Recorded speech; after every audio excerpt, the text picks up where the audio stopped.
On est planté pour aller tremper les racines dans le pralin.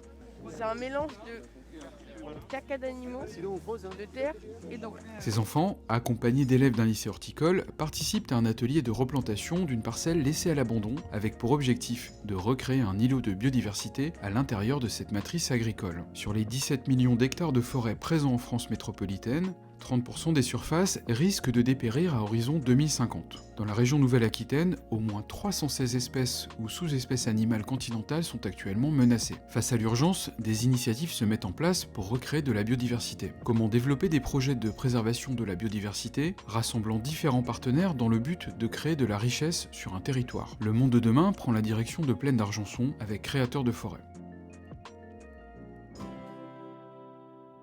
Depuis 3 ans, les équipes de Créateurs de forêt multiplient les projets en faveur de la promotion de la biodiversité et ont obtenu depuis peu l'agrément ESUS, entreprise solidaire d'utilité sociale. Notre rôle, c'est d'être promoteur de biodiversité. Donc, on trouve des terrains qui appartiennent à des collectivités et on va monter un projet de biodiversité, trouver toutes les parties prenantes, les partenaires qui vont pouvoir s'impliquer dans le projet. Nous, on est chef d'orchestre, on est maître d'œuvre du projet. Et ensuite, on va aussi chercher les financements auprès de particuliers et d'entreprises qui vont finalement parrainer des mètres carrés de biodiversité et on va protéger ces espaces pendant un siècle. Donc, pendant un siècle, le terrain est dédié à la préservation de la biodiversité. Là, aujourd'hui, entre les projets qu'on a plantés et les projets qu'on va planter qui sont déjà signés et validés par les conseils municipaux, on protège 21 hectares. L'entreprise à mission fait appel à un cabinet spécialisé afin de mesurer l'impact social et environnemental des projets. On a cherché à valoriser notre SROI, Social Return on Investment, en fait notre retour sur investissement social et environnemental.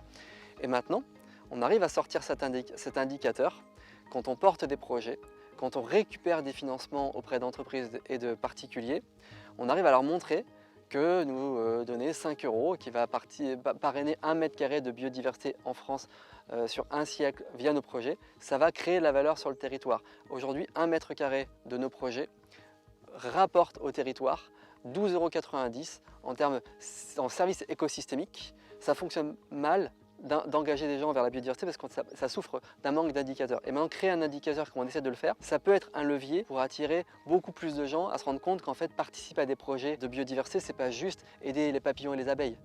C'est des projets de société, ça aide notre manière de vivre, ça aide notre agriculture. Amener un indicateur très précis en euros, 1 mètre carré égale 12,90 € de rendement écologique pour la société, c'est très parlant. On pourrait même parler de taux de rendement. En fait, on est obligé de jouer avec ces termes-là, avec les termes très conventionnels de notre société, pour se rendre compte qu'en fait, la biodiversité, ça crée de la richesse sur notre territoire. Et donc, on pourrait parler de taux de rendement. Un projet comme celui-ci, on est sur Plaine d'Argenson, on est sur un taux de rendement écologique de plus de 200%.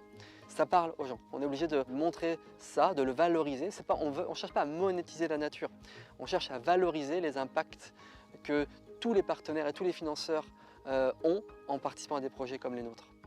Ce n'est pas un investissement et un retour immédiat. Le calcul intègre un certain nombre d'années, ce qui le rend d'ailleurs d'autant plus intéressant et qui change la perspective. C'est-à-dire qu'on est quand même aujourd'hui dans une société qui vise des retours sur investissement immédiat, ce qui est d'ailleurs un de nos problèmes fondamentaux.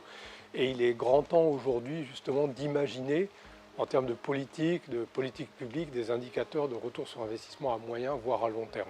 Ces visions systémiques et globales sont, à mon sens, les seules qui sont à même aujourd'hui de résoudre les problèmes qu'on a nous-mêmes générés. Et donc, voilà, on a besoin de rassembler autour de ce type de projet l'ensemble des acteurs, autour de l'ensemble des problèmes et, j'allais dire, l'ensemble des solutions. Non, parce qu'en fait, c'est ça, peut-être qui est le plus intéressant dans cette affaire, c'est que la solution, elle est unique.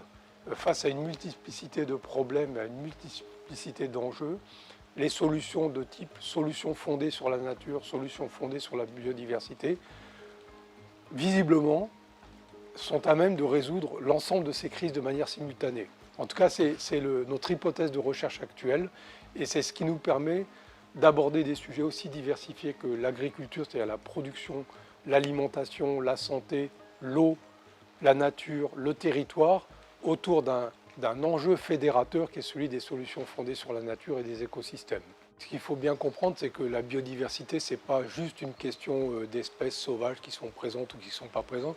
Dans la biodiversité, dans le concept même de biodiversité, la société, les humains, la culture sont présents. Et donc ce type d'opération fait appel aussi à des aspects sociaux et culturels qui sont très présents en l'occurrence dans le cadre de ce projet, puisqu'il associe des habitants, des enfants, des scolaires, des visites, un grand nombre d'acteurs finalement du territoire qui se retrouvent autour de ce projet.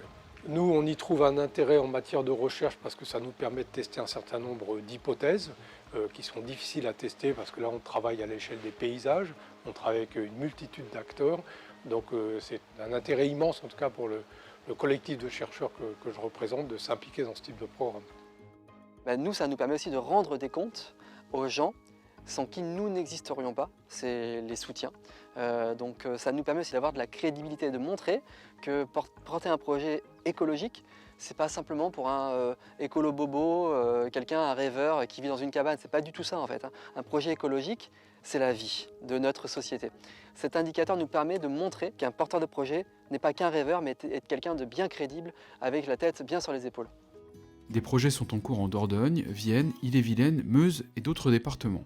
La stratégie nationale de la biodiversité 2030 prévoit notamment de restaurer la biodiversité dégradée partout où c'est possible. Rien qu'en Nouvelle-Aquitaine, 45% du PIB dépend de la biodiversité.